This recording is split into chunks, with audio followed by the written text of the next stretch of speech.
Hello, everybody. Welcome to Aegis Esports ACL Ace. What does it stand for once again? For the fourth time, probably this week or this year? Aegis Champions League. Yes, sir. I am still Hirsch, joined by my good friend Ace, the Giga Snail. Champions League. Yes, sir. I'm Hirsch, joined by my good friend Ace, the Giga Snail. Ace, how are we doing today? Ace?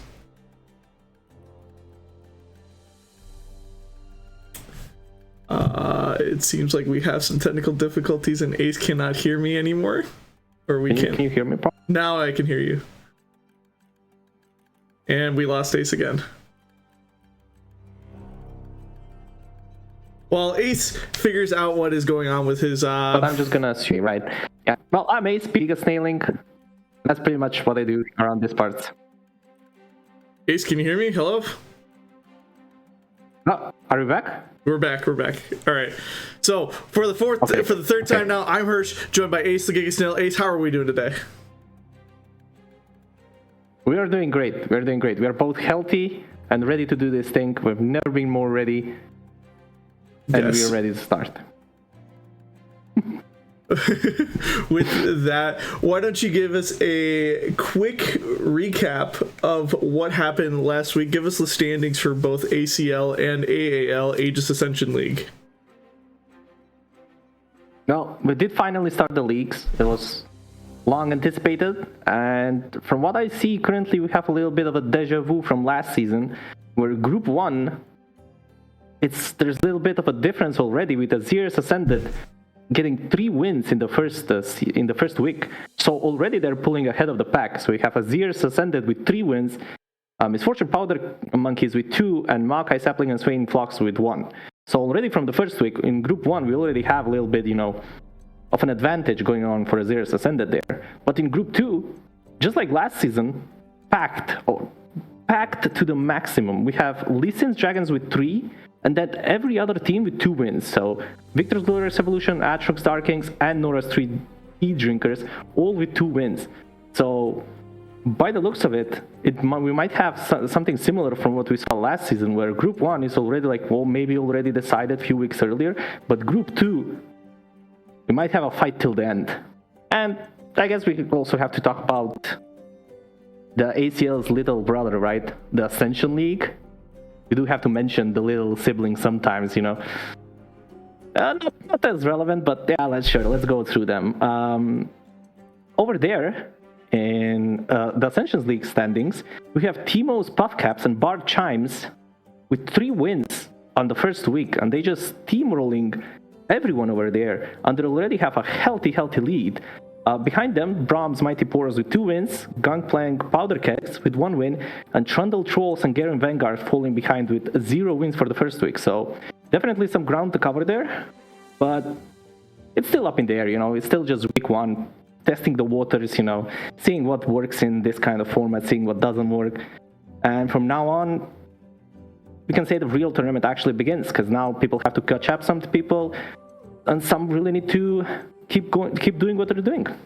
Yes, I 100% agree with you, Ace. And what a great way to kick off tonight with none other than Lee Sin's Dragons versus Victor's Glorious Evolution. As you said, this is from Group 2. Lee Sin's Dragons being 3-1 and Victor's Glorious Evolution being 2-2. So this match can actually set apart Victor's Glorious Evolution and get them started on a good lead today.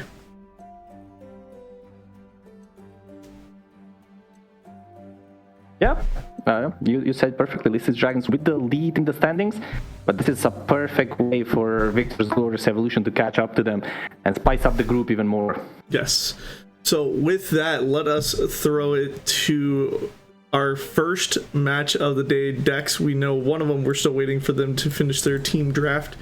So we will throw it to Lee Sin's Dragons Void.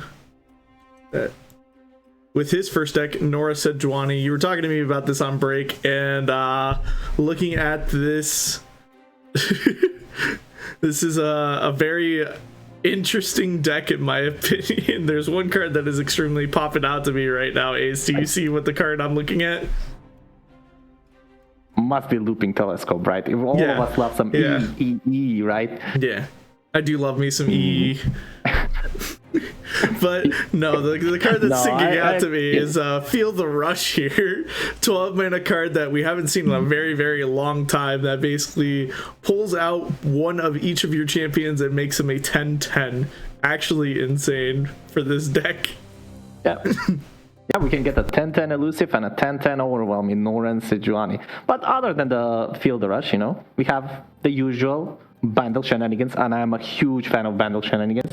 And with Nora, Portals, Looping Telescope, Conchologists, Tea Makers, Portal Scholars, and all of those stuff, We are here just to stall the game, get some spirit unleashed on the board. Our critters become stronger. We have so much value in our deck, and then if it comes to that, we can just filter rush to win. We also have eclectic collection to use all that board we're gonna build with our random units and random stuff we're gonna do. So it's just a really, really nice deck. I really like this kind of deck where you just, flood the board and then just find, I don't know, innovative ways to win. Sometimes you just sneak a bunch of damage on the side. Sometimes Nora brings out some insane portals. Sometimes you just win with eclectic collection and burning them down. And sometimes you just feel the rush, that one-off feel the rush.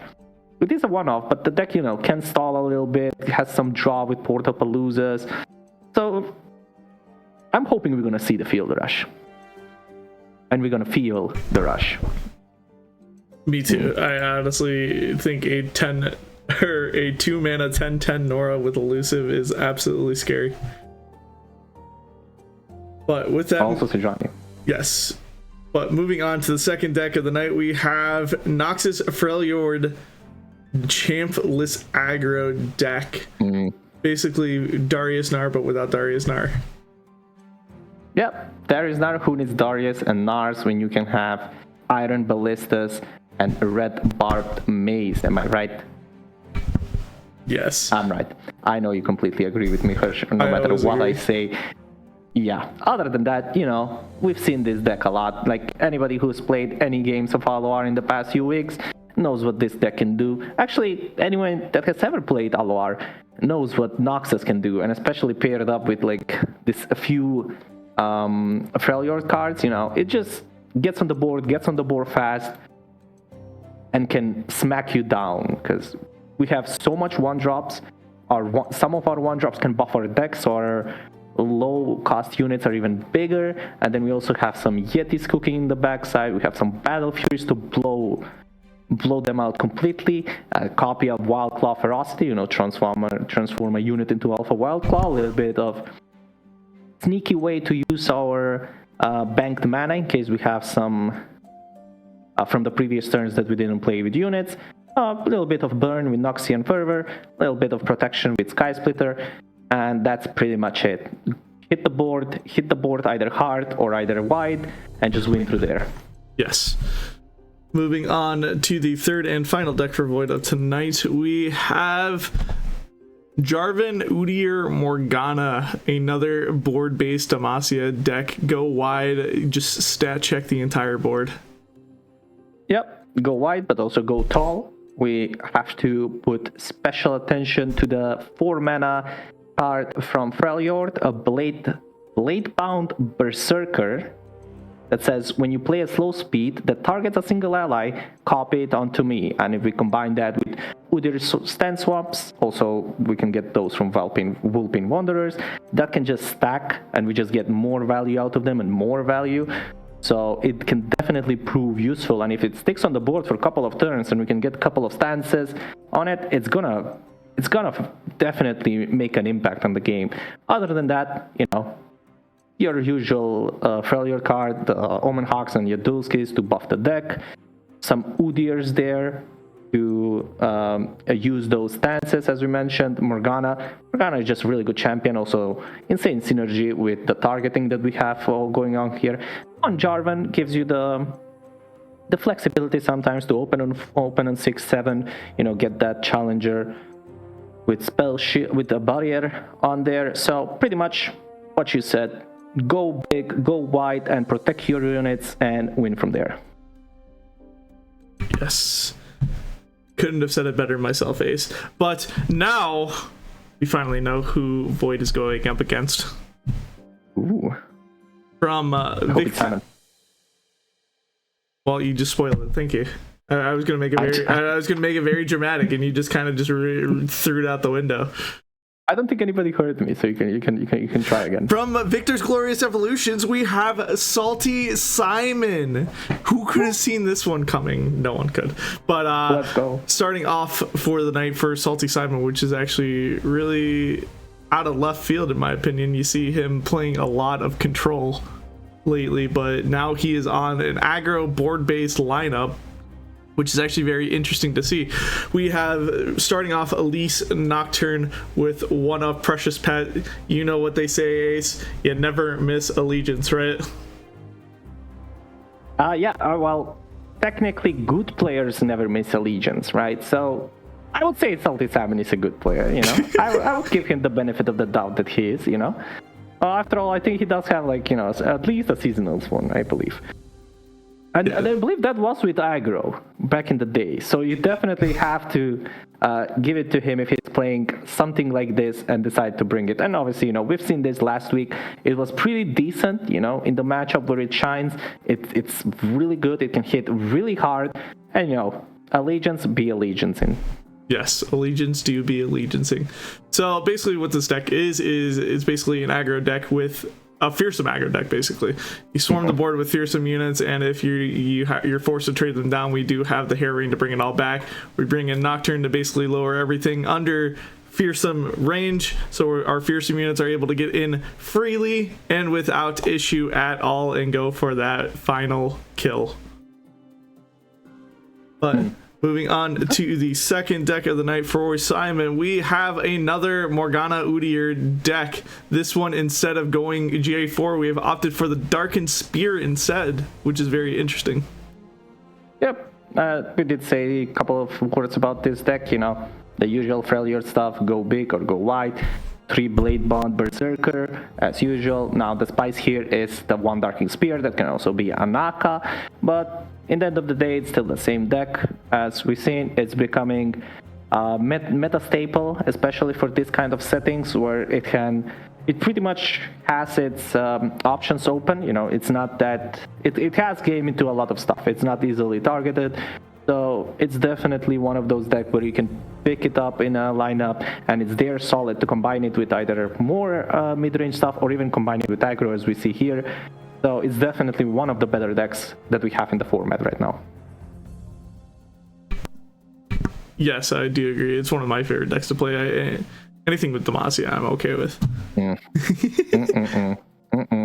I knew you hate mages. I always knew you hate mages. What do you think I hate mages? Because everyone in Demacia hate mages, you know? Yeah, they're like the anti-mage faction, you know? I mean, Lux is technically a mage. I'm okay with Lux. I mean, yeah, but like mages are like hunted down and locked up like Silas, you know? You know we say, burn the witch, right? And you just burn the whole Demacia. Moving on to the third and final deck of the night, we have Noxus Freljord aggro, but with champions this time, Ace. We have Draven Sejuani. Instead of Darius and Nar, we have Draven and Sejuani in here. How do we feel about this one? I mean, in its base, it's still the same deck, you know, still have the bunch of one-drops, still have the Ancient Yetis cooking, still have the Battle Furies in there. Now, Simon opted to go for Draven and 1 Sejuani. Draven is just like that nice body with 3 mana, 3/3. You have that axe, maybe you'll use it, maybe you won't, but it has quick attack. If you have 2 of Dravens, you have another Whirling Death that Simon already main decks too. But I personally just really like Draven, and I really like the 1-off Sejuani. It is a turn 6 play, and it might be a little slow for this kind of deck, when usually on turn 6 you either want to, you know, play a couple of units or maybe even open swing with the Battle Fury in the back, you know. But Sejuani, on top of just having Overwhelm and good body, it also gives a unit vulnerable. So you can really use that to sneak around more damage with your Overwhelms. So I actually really like the addition of 1-off Sejuani here. I'm very curious at why a 1-of, honestly. I mean, I understand that it's hard for us to proc Sejuani passive consistently unless we have Overwhelm. Usually you want pings to proc the Sejuani passive early, which actually it kind of makes sense. Yeah. I mean, we are mostly using it because it has, you know, Overwhelm and Vulnerable sometimes.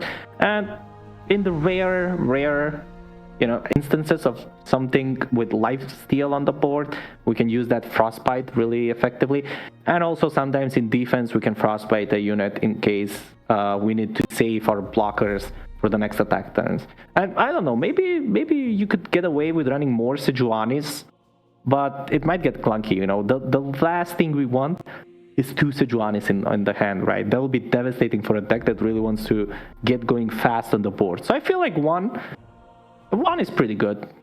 Yeah, 2 would be pushing it, 2 would be pushing it. But a madman like you would run 3. I agree with that. No, I wouldn't run 3. I would honestly consider doing a 2-2 split or a 3-2 split. And just add 1 Katarina for the pings, right? Yes. Now we're cooking, Ace. Now we are cooking in the kitchen. Oh my god. We're gonna burn it. We're gonna burn the whole kitchen. Alrighty. Now with that, going through all the matchups, let's throw it back to the caster desk for a couple minutes here and talk about predictions. What are we thinking here, Ace, this week? Well, I know what we're all thinking. It's a 50-50 split. Me, of course, going with the community, and you and Red always on the same page for some reason. I don't know. I don't think anybody has seen me and Red in the same room, and all of our predictions are always the same. Are you saying? So maybe we're just the same person. I mean, this is true. The technology have advanced far, and maybe this is just you're talking to Red with a voice changer and a camera changed, You never know. Maybe just I'm an AI version of Red. But with that, let us throw it now to the matchup screen where we can see all lineups all at once. What are we thinking for bans here, Ace? Go. Well, I think that the Demacia deck from Void side is going to get banned strictly because it has the ability to match what Salty Simon can bring to the board, and also has that few nice, either shackles with Morgana, or even making their units bigger so they can trade better. So I think from Salty Simon sides we're gonna see ban Morgana. Just get that Morgana out of here, And on Void side, it's a little bit tricky, I don't really know the matchups completely, but I would just ban Morgana anyways, because I just don't want to play against Morgana. So I would just predict both Morganas are gonna get off the table. Ace, I'm so proud of you right now. Did I got one correct. I can see you already spoiled one of them. You got both of them correct. Go. I'm so proud of you. Let's go. Oh my god, I'm so on fire tonight. Oh my god. Let's shut the stream while I'm ahead. Shut the stream. All right, thank you for joining us for Aegis Esports. We'll see you all next week. Yeah, enough said. But we're now getting into game, and what a match to start off with. We have Freljord Noxus aggro versus Fearsome aggro right off the bat. Ooh, oh my god. Oh wait, there's so much to unpack here. Whoa, that's 4 1-drops from Void side. But that's an Elise on Salty Simon side, and that means that can trade into a unit and create a Spiderling as well. Oh my god, this game is already promising a huge blowout from the early turns, and let's see what Void decides to go here. Either play the 3-2 to block perfectly into the Elise, or block the Spiderling, or do you play double Omen Hawk to start the buff train going on? Decides to go for the Raider. The Raider is pretty good because it can trade into the Spiderling for free. Now, the Elise does survive, but Void gets to keep that 3-1 on the board. And now can just play a bunch of 3-2s to swing and get good... Oh my god, all these 1-drops. Whoa, okay, we see an Omen Hawk, get the buff train going. Miss rate on the other side, do we see another Omen Hawk? Yeah, some rear guard. Probably another rear guard to have a good attack here. Yeah, there you go. Double rear guard, just gonna swing on the board, put pressure, and usually... Oh man. Void is the one that has more disposable units. But look at that! The second Elise. What's the spell name? I can't think of Elise's spell off the top of my head. No, I can. I definitely can. It's Crawling Sensation. Yes, that's what it is. So when a unit dies, if a unit has died that turn, summon 2 Spiderlings for 1 mana. And Salty Simon, that was exactly what he needed to just get on the board, and look at all the chump blockers he has now. That's so much Spiderlings that he can just throw under the bus and buy time for the Fearsome to get cooking and strike the Nexus. And look at this. Oh, Battlefield. Oh my god, Void has no playable units, no playable cards on turn 5. That's crazy. Now the attack is not bad, but as we said, a lot of spiderlings there. A lot of disposable blockers. And those rear guards, they're a 1 mana 3/2, great for attacking, but they can't block. So effectively, after Salty Simon, if he decides to trade here, he's going to have much more attackers. Ace, I want to point out that if we do not block this rear guard, I think we have lethal next turn. I think we have lethal regardless. Well, if we get this Miss Wraith, yeah, we have lethal regardless. Okay, that's all. That Stygian is also insane. With Stygian, double Stygian, Skitterer. Wait, we can play Stygian, copy the Stygian with Fading Memory. So we can play 3 Stygians and Frenzy Skitterer. And I think that's pretty much lethal. There's no way Void can survive that. And he can only play 1 unit. You want to do the math? Because I don't want to do the math, Hirsch. 4. What's that? 4. Oh, okay. He goes for... That's lethal. That's lethal. That's 100% lethal. So 2 Miss Rates at 4, 2 Stygian Onlookers at 4, that's 12, and a Skitterer at 3. I mean, he doesn't even have to play the Skitterer, right? Just play Elise or just play anything. But yeah, you just play the Elise. Have 5 fearsome units. If you block 4, that's 4. That's 12. That's 14 damage that can hit the Nexus. What a crazy just wins it. turn of events. Void was sitting on lethal next turn as well. I mean, yeah, the battlefield would have been huge. It came down to that crawling station. Well, did it come down to the crawling station? It maybe came to Void not having playable cards on turn 5, right? If you just don't do anything on turn 5 in an aggressive matchup, that's not looking that good. And with that, just Salty Salmon just gets game 1. Look at that. I'm not even warmed up already, and Salty Salmon is already winning. Crazy. That game, less than 4 minutes. I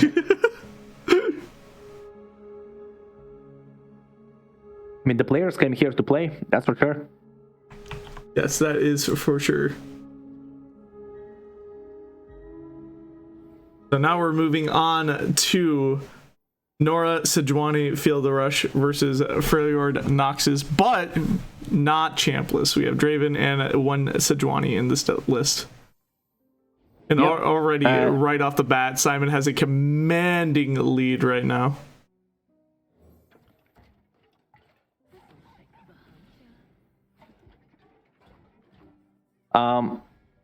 Yeah, as you said, Simon has commanding lead, and already that Yadulski Snow Dog already getting some value out there. Oh, man. And the curve is not bad. Like, yeah, we have Nora here to plant some portals, but we're really going to need those portals real soon to be able to do something here, because all the time he's getting on the board, and he's getting on the board with some chunkier units now. We can play that Barb, or we can also play whatever with top deck that's going to be buffed. And the Void just decides to go for a little bit of Quicken here, recalling, spending 2 mana just to get the unit back in hand, force Salty Salmon to play it again. And on the other side, boom, a portal with a 2/3 Stone Stacker. That's actually not a bad hit. You're right, it's Stone Stackers. Oh my god, I actually got it. Insane. Yeah, it's not a bad hit at all to be hitting right now. But it just, I want to point out this play by Void just to quicken this Yadulski Snow Dog, just to kind of stop some of Simon's tempo here a little bit and kind of slow down the game here. Yeah. Wait, that portals and give a unit vulnerable. Yadulski Snow Dog. Oh my god. Oh my god. Like, that's actually so good for Void right now. Void cooked? I mean, damn, like a little bit of a payback. The RNG is still paying him back for that last game turn 5 where there is no playable units. It's an aggro deck. Look at that. That's already like what, 3 portals that we've drawn? Yeah. I bet it's gonna be 4 here. Okay, it's not 4. Okay, that would be too much. But Looping Telescope, insane card. And there we go. We see the Sejuani, the one-off. We have found the card that we were looking for. The card that this deck revolves around. We are ready for some action. I mean, we're probably gonna see a Sejuani to answer the Sejuani here, right? Honestly, I kind of like the Loping Telescope into the I mean, Crescent Strike, insane card to have here just in the back of your pocket. Hell yeah. I just like the option to I like the option to hold up wall up here and just kind of save this Nora. I think this is very heads up. I mean, let's see if they even go for saving the Nora. Yeah, they can just quicken the Nora, right? Recall it back in hand. The Yudulski Snow Dog does get the value because it's not strike, it's attack. So the value is there, and also we got the damage from Sejuani. So we're already starting to chip the Nexus, but the Nora is safe and sound there. Portal Palooza off the top. Yeah, Portal Palooza. Now Sejuani comes down on the other side, trying to remove the other Sejuani. And that is the last Sejuani on Salty Simon side. Man, when we started the stream, I never thought we were gonna see this much Sejuanis getting played, but I'm here for it. I would wholeheartedly agree with you. If you would have told me you'd be seeing Sejuani today, I would have said liar. Sejuani matchup on top of that. Void decides to trade it with the 3-1, get the Sejuani out to hit over something else as well. And they lose Snow Dog for some. Ooh, that's so Battle Fury. Interesting. Whoa. I mean, that's a little bit of a heads up. The Void doesn't run any kind of what's that 6-mana called? What am I blanking here on? Wait, 6 mana what? Yeah, 6 mana from Bandle, making your unit a 3/3. Minimorph.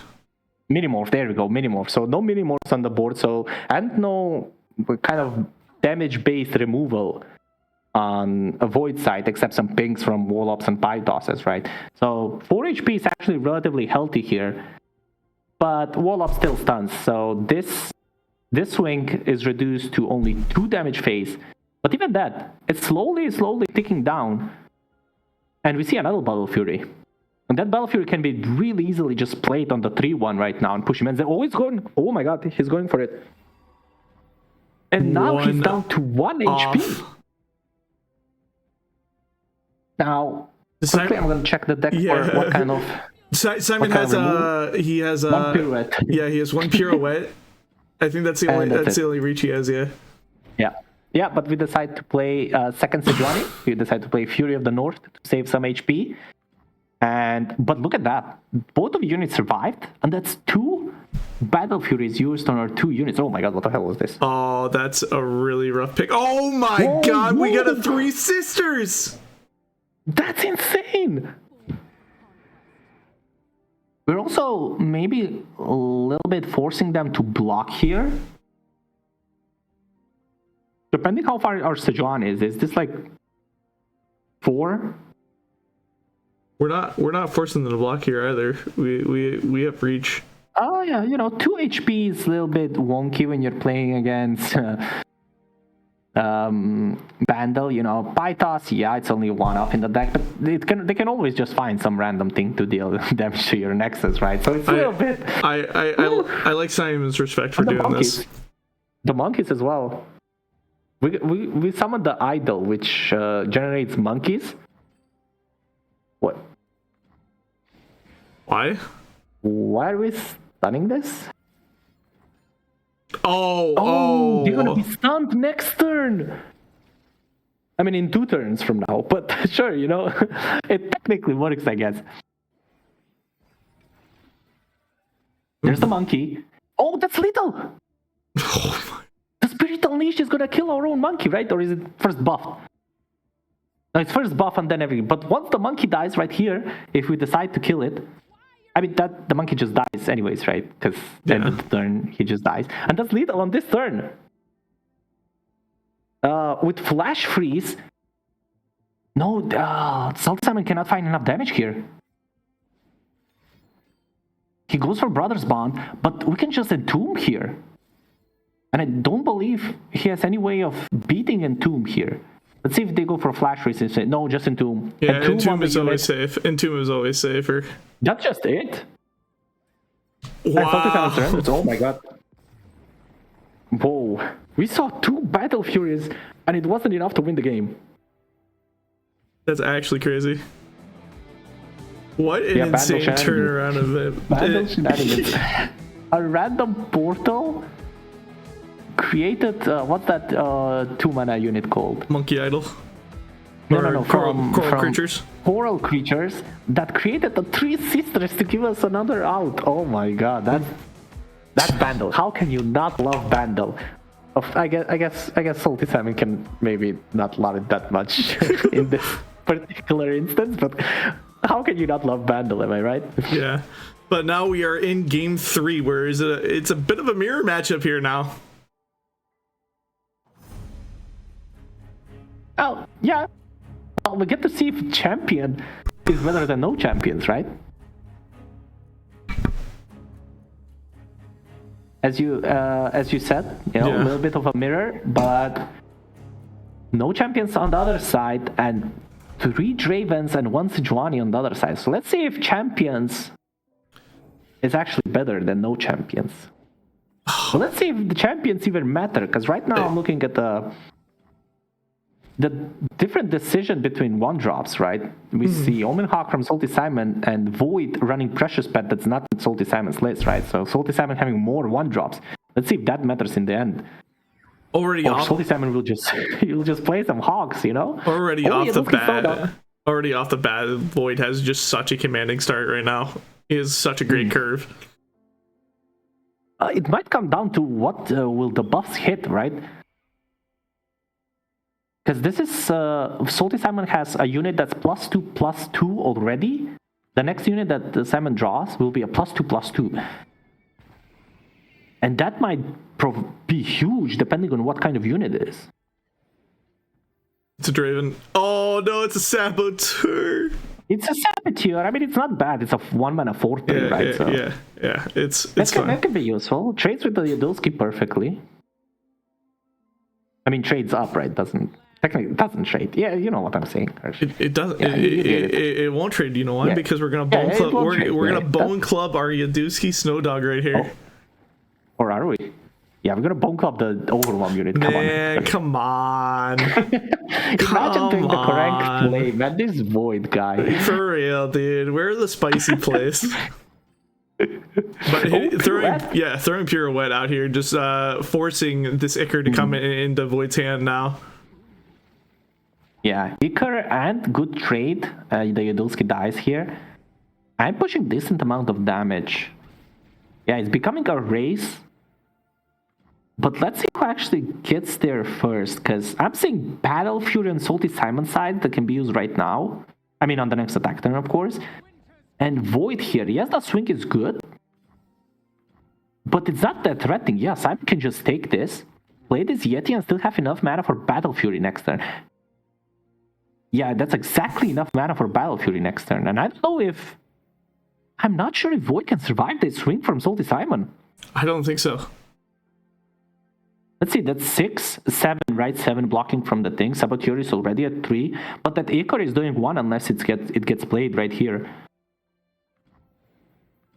Let's see. Oh, Void doesn't decide to go for the Icar. That's -1 right there. That's really... Oh, Battle Fury. I don't think Battle Fury will get used. So we got 1 damage from the Saboteur. Gonna get blocked. We can block 7 damage with the... So it's definitely going on the Yeti. Ooh, this block actually with this block is enough, right? If the block was the other way around, now it's not enough. Oh my god, I got so excited for a moment there. If the blocks were the other way around, it would have been actually exact lethal.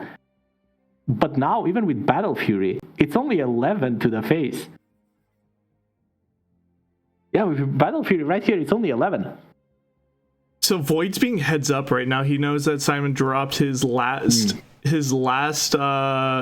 and only ping to the face. So this is actually now There's a safe to Fury. take this line now. Yeah, now decided to go for removal of the 8-6, you know. As you said, that was his only ping, so Simon not going for buffing the Barb and getting them to 1 HP, because they can just play the Icar anyways for 6 mana, right? So decides to trade the unit instead, and now forces... Oh, well, is Void even forced to play that Icar? Right, it only deals 2. No. So technically, Void is still alive. Wait, Void, this is lethal, Ace? Oh, wait a minute, but there's Whirling Death on the other side. Hold your horses, Hirsch. That's 12. Wait, it's still dead. Whirling Death gets it. No, he has to block with the 13-1, right? And Battle Fury. I mean, not Battle Fury. Whirling Death. And Whirling... Void can use... Yeah, but... Wait, this isn't enough? Sky Splitter! It's not enough. Sky Splitter is defeated. And now the... now the curse is enough to win the game. Oh my god, what a back and forth this was. And he just dead. Oh my god. What a game. What a series. What the... Oh, that's so much Noxus. What did we just watch?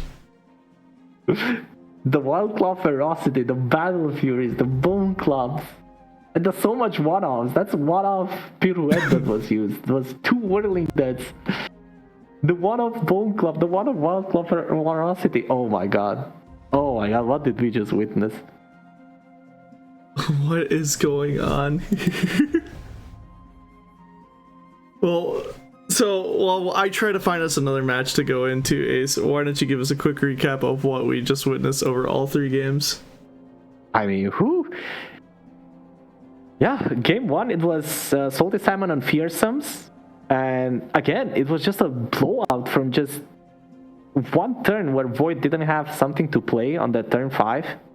Salty Salmon just steamrolled with the Fearsome. And then game 2, Void just kept finding ways to survive. And eventually just closed out the game.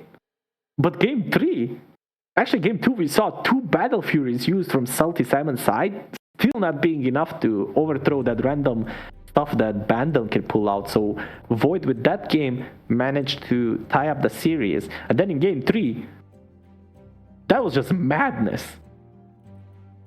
That was pure madness. We saw double Omen Hawks. We saw huge amount of buffs. We saw Battle Fury down there to push Void down to 3 HP.